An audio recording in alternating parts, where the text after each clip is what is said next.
Nick. Urabona handitse ko ni ibintu gusa by'abatekamitwe wende wabibona. Umuntu wese uri munsi y'imyaka 30 wifuza akazi yatugana. Hakonje ko ndabona ari nk'imitwe n'abatekamitwe.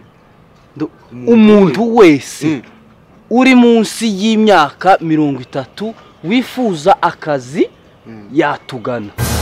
Filipo uziko usanga Imana idushubije. Uzi iminsi twari tumaze dushaka akazi. Niko wa none uziko ari akahe kazi babatanga muno? Ni ukuri ku bukene mfite. Nubwo ko bari akazi ko kwica je no gakora. Ese ubwo usanze ari akazi ko kwica abavyeyi bawe wabikora? Gusa nawe uravyumva men ntabyo nokora. None ahubwo tuve no mu byo turimo twinjire ibindi turabimenya tumaze kugera indani.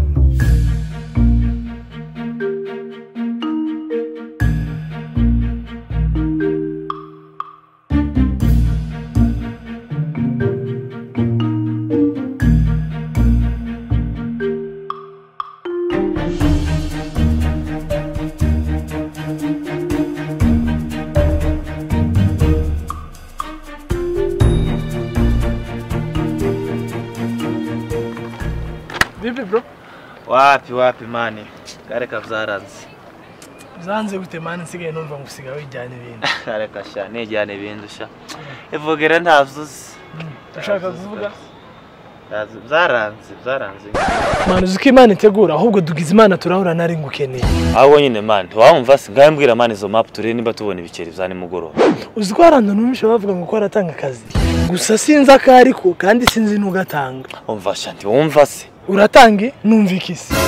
Ivyo gusasha njewe niyo buvuga ngo tuje muri Ukraine. Njye unagenda. Ahubwo reka tureke gutinda tugende. Nta kundi basi dupfe kugenda.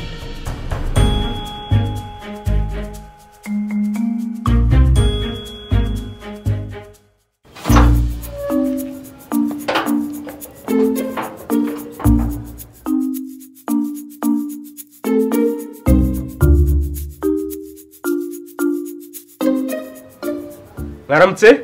Mwiriwe. Izere ko mwese mwasima itangazo. Musa murashobora akazi koko? Nta kibazo. Gwazajya haza umwe umwe.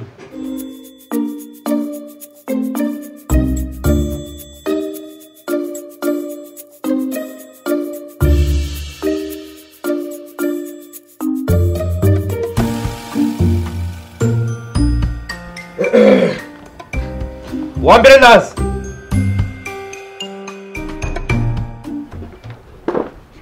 Witwa nde? Nitwa Rukanyaraza Zarote.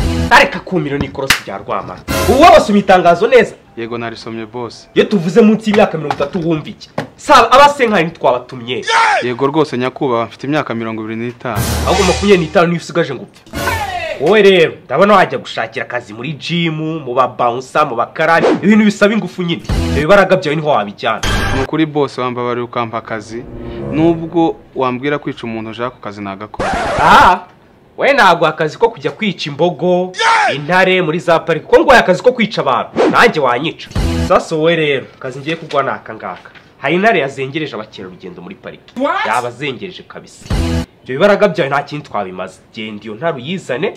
Yizane tube twayitera imiti nyine iyica intege kugira ngo idakomeza gutesha abantu umutwe. Niko kazi ngiye kugwa. Wagenda rero. Boss, intare yasaze. None uragira ngo utume umubu. Wumva rero udashaka akazi. Mviranga ugende. Sawa boss.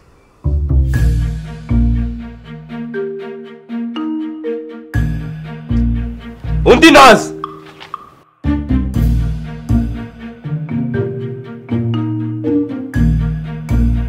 Witwa nde? Nitwa Junior cyangwa se ibintu bivanye n'ejo mukoresha. Gasha ibintu ushoboye gukora nkure ubusa.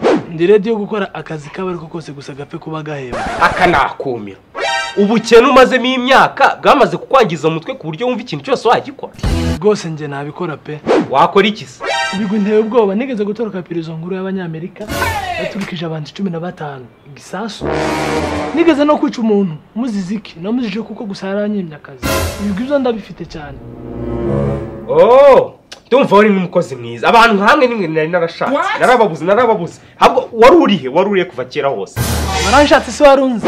Nyine wivuga uko. Gusa nyine nuko nari nshatse kuvuga ko nari nyine abakozi nkawe bazi icyo gukora. Wowe rero ngiye kugutuma mu ishyamba bita Amazon. Ngira ngo urarize. hari umuserebanya ugendera hejuru y'amazi ugenda uwutuzanire kandi uwuzana ari muzima. Hari umuti dushaka kuzawukoramo w'indwara yananiranye.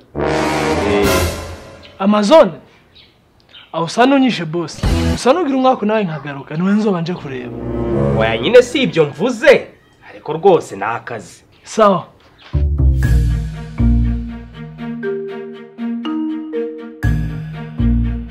Haza undi.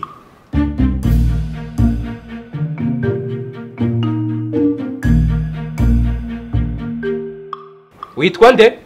Nitwa Mutumishi wa Mungu Filipo. Okay, wowe ngo ushaka gukora iki? Je gose nkora umurimo w'Imana naho kuwukorera gusa nabuze. Oh, buri bishop. Oya gusa nyine ndi pasiteri. Ubwo rero bakubwiye ko hano baza gushakira abakristo. Oya gose nyakubaha. Sasa wambye kugutuma. Nshaka kuzafata bafre ugafata na microphone. Ukagenda ukabitera hagati mujyi wa Mogadishu muri Somalia. Ukatangira ukavuga ubutumwa bwiza bwa Yesu Kristo. Kuryo uzazunzaniye abantu 1000 bahindutse bakiriye agakiza bavuye mu dini ryabo. Ubwo se boss ubona utanyishe kwera, ubona sibyo nabikora. Aho da. Gusa utabikoze wakora iki kandi numva ari wo murimo wawe. Kasi numva ngo niwe muhuza w'abantu n'Imana. Oya bwose wenda wanshakira kandi kazi. Sawa rero. Urabona muri iyi minsi Putin na Zelensky bameranye nabi bafitanye amakimbirane. Nshaka ko wowe nk'umuntu nyine wiyaminiya ugenda ukabahuza bakumvikana. Kizabinyemeza ni iki rero. Uzafata selfie muri kumwe bahoberanye. Naka video barimo baravugana neza bisa nka amakimbirane yabo yakemutse ibyo bintu nshaka kugenda ukabinkorera. Ngaho genda. Boss ariko urampohoteye. Sakazi. Niko ko warunyishe. Uzi ko n'umugabo yambwira ngo uje muri Amazon ngo gushaka Jesus Cesar. Muri Amazon? Njanume, uzi ko n'umugabo ushaka gusanga afite map yo kutwica amani. Nibabyo kukubwira. Urabona cyage twaciye ari tubona itangazo. Ara ku rupango. Narenze uko nyine ari umuntu nyine ari abantu tugiyemo nko muri company tuyo gusaba akazi. Naho sinarenze ko ari no mugabo. Urusanzwe umuzi? Uyu ngo nyakuso ninde utamuzi hano mu quartier. Hari utamuzi hano ni umwesikuru umwe ibaza umuntu wagutuma ngo muri Amazon age kutwicisha nje namubonye gusara nari nabuze ukuntu ngenda cyage yaje kutura musari naringiye kugenda nabuze gusahonje ahubwo jewe ndagiye atara nambona narinje wambwiye ko oya nje ndagiye mbabarira. Halo Nyabaraza tuvugana ko arubizi kwa dufite gahunda kuja guturutsa ujyana materi izo bisasu reka kuzicana nabi nabonye mu kafiri tuza gutanga.